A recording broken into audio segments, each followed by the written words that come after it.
BBC Radio Gloucestershire. A set of rather unusual electrical events are being investigated in a Gloucestershire village. An incident last week is yet to be fully explained. We'll see if we can get to the bottom of it.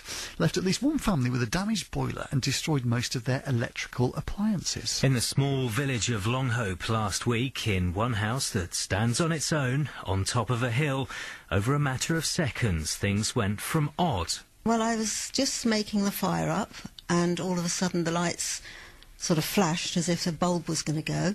To eerie. And then they lit up, like Blackpool illuminations, really. To just plain frightening. And then shot out of their sockets onto the floor. The television and the skybox went bang. I heard the computer in the other room go bang. As panic set in, Barbara yelled for her husband, but the series of electrical explosions stopped. Smouldering plugs were left lying on the carpet, and thoughts turned to calling in the experts.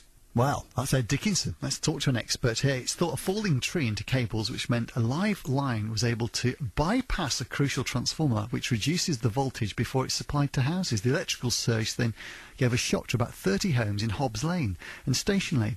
Residents say the problems may not have happened if Western Power Distribution had carried out a schedule of tree cutting that was planned as early as June. In a statement to us, they've apologised for the inconvenience, but have said they've been unable to carry out the work because not all residents have given their consent for tree surgeons to go onto their land. I speak to Richard Gould, who's an electrical engineer and director of inspection services for NAPIT, a company who advise and interpret these regulations. Morning to you, Richard.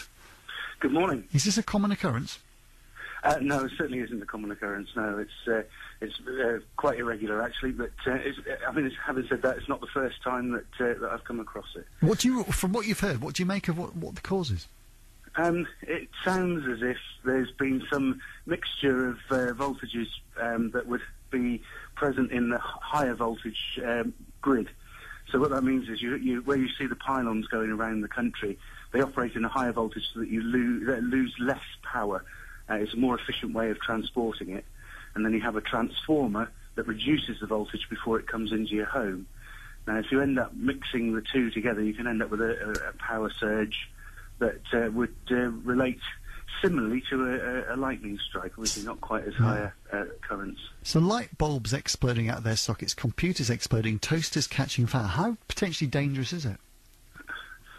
I'm not sure that I'd want to be in the home while it's happening. I'm quite sure that no one really would be. But, it sounds as if there's, fortunate here, no one's been hurt. The property hasn't resulted in a fire or anything along those lines, which, again, can occur. I've actually experienced a property that suffered a direct lightning strike onto the power lines, and that actually, the exploding appliances and things within the home actually resulted in windows breaking and cabling coming out of the walls. But I mean that's again a real extreme. Sure. Interesting to get your thoughts, Richard. Thank you very much indeed. Richard Gould, an electrical engineer. Morning Longhope. Hopefully everything's been calm overnight. BBC Radio Gloucestershire.